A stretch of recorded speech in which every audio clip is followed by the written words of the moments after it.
ओम नमो भगवते वासुदेवाय. सार्थ सुबोध ज्ञानेश्वरी. लेखन व वाचन सौ मनीषा भास्कर अभ्यंकर, महाराष्ट्र, मिरज 416410. अध्याय 13वा. क्षेत्र क्षेत्रज्ञ योग. क्षेत्र क्षेत्रज्ञ निर्णयासंबंधी मतांतरे भाग 5. सांख्यांचं मत. ओव्या आहेत 33 ते 39. ज्ञानदेव क्षेत्र व क्षेत्रज्ञ यांच्याविषयी शास्त्रांची कोणकोणती मते आहेत ते स्पष्ट करून सांगत आहेत. पूर्वमीमांसेचे मत सांगितल्यावर ते सांख्यांचे मत सांगत आहेत. तवा अनेक म्हणती हे नव्हे, हे जीवाचेची न म्हणावे, आमुते पुस आघावे क्षेत्राचे.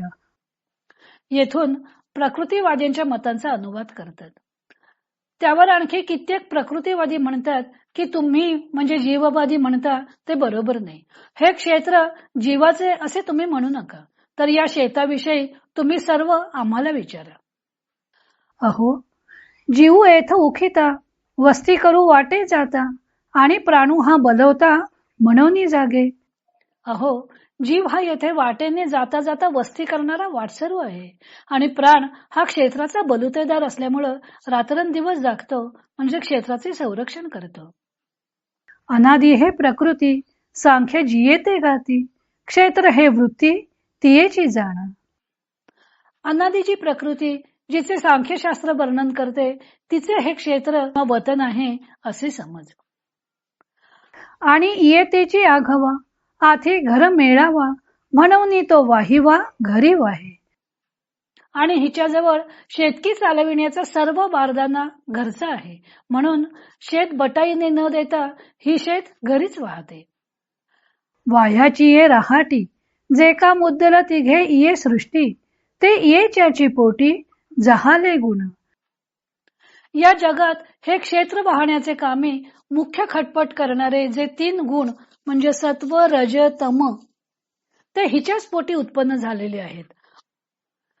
रजोगुण पेरी, ते तुले सत्व सोकरी, मग एकले तमकरी समगणी. प्रकृतीने 3 कामे या तिघांकडे नेमून दिली आहेत, ती याप्रमाणे. रजोगुण पेरणी करतो, आणि जितके रजोगुणाने पेरले तितके सत्वगुण रक्षण करतो, व एकटा तमोगुण काढणी करतो म्हणजे कापणी करतो. रचुनी महातत्वाचे खळे, मळी एके काळू गेनी पोळे, तेथे अव्यक्ताची मिळे सांज भली. आणि मग तमोगुण हा महत्त्वाचे खळे तयार करून एकट्या काळ नावाच्या पोळाकडून मळणी करतो. तेव्हा तेथे या महत्त्वाचे खळ्यात सूक्ष्म सृष्टीची चांगली रास बनते. याप्रमाणे प्रकृती ही क्षेत्राचा उपभोग घेते. जीवाला या शरीराचा मालक समजून त्याला या शरीराकडून प्राण, इंद्रिये यांच्याकरवी होणाऱ्या कर्मांचा कर्ता मानणं, हे पूर्वमीमांसेचे मत सांख्यांना मान्य नाही, म्हणून ते पूर्वमीमांसेचे मत खोडून काढतात. सांख्यशास्त्राचं मत. सांख्यशास्त्र सृष्टीत दिसून येणाऱ्या सजीव आणि निर्जीव या 2 प्रकारांवरून सृष्टीच्या बुडाशी प्रकृती व पुरुष अशी 2 तत्व मानतात. मूल प्रकृतीपासून महत म्हणजे बुद्धी, अहंकार, पंचतन्मात्रा, पंचमहाभूते, पंचज्ञानेंद्रिये, पंचकर्मेंद्रिये आणि मन अशी 24 तत्व निर्माण होतात, व 25वा पुरुष अशी 25 तत्व त्यांनी मानलेली आहेत. सांख्य मताप्रमाणे प्रकृती त्रिगुणात्मक आहे. सत्व, रज व तम हे 3 गुण जोपर्यंत साम्यावस्थेत असतात तोपर्यंत विश्वरचनेचे कार्य घडत नाही.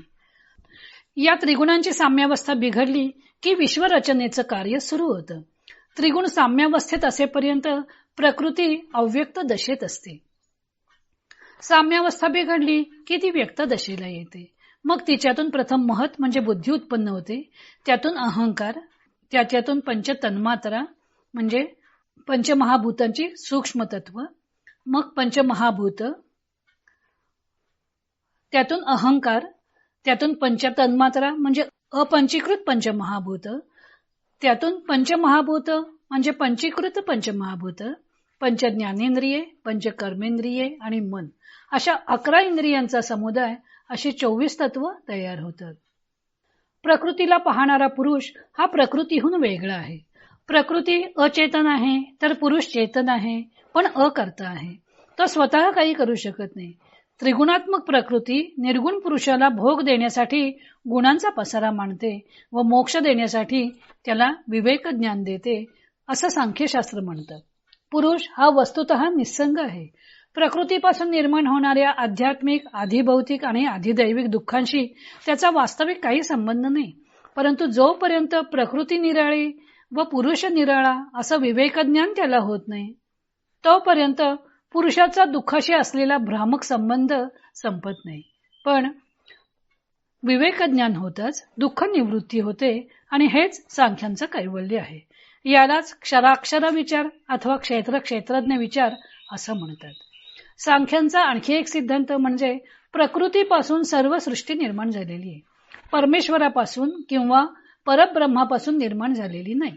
आणि प्रकृती पुरुषाला मोक्ष मिळावा म्हणून प्रवृत्त झालेली आहे. त्यासाठी त्यांनी नर्तकीचा दृष्टांत दिलेला आहे. रंगस्य दर्शयित्वा निवर्तते नर्तकी नृत्यात पुरुषस्य तथात्मानं प्रकाश्य निवर्तते प्रकृतीही, असं सांख्यकारिकेत म्हटलेलं आहे. प्रेक्षकांना नृत्य दाखवून जशी नर्तकी निवृत्त होते, त्याप्रमाणे पुरुषाला स्वतःचं व्यक्त स्वरूप दाखवून प्रकृती निवृत्त होते. पुरुषाला जे संसार बंधन आहे ते म्हणजे प्रकृतीरूपी नर्तकीचे नृत्य आहे. पुरुषाला मोक्ष मिळणार आहे तो नर्तकीरूपी प्रकृतीचे नृत्य थांबल्यावर. पुरुषाच्या बंध मोक्षात पुरुषाकडे काहीच कर्तृत्व नाही. पूर्वमीमांसावाद्यांचे सांख्यांनी केलेले खंडन. जीव हा भोगता आहे हे पूर्वमीमांसेचे मत सांख्य मान्य करत नाहीत. म्हणून ज्ञानदेव सांख्य मतानुयायी आपले मत कसं हिरिरीनं मांडतात ते स्पष्ट करतात. आमुते पुसा आघवो क्षेत्राचे या शब्दांवरून ते जीववाद्यांचे मत खोडून काढायला कसं सरसावतात ते दिसून येतं. ते सांगतात की जीव हा भोगता नसून तो केवळ वाटसरू आहे. या क्षेत्रामध्ये तो काही काळ वस्तीसाठी आलेला आहे. प्रकृतीशी ऐक्य पावल्यामुळे हा काही काळ या क्षेत्राचा आश्रय करतो. प्राण हा वतनदार आहे, त्यामुळे तो या क्षेत्राची राखण करतो.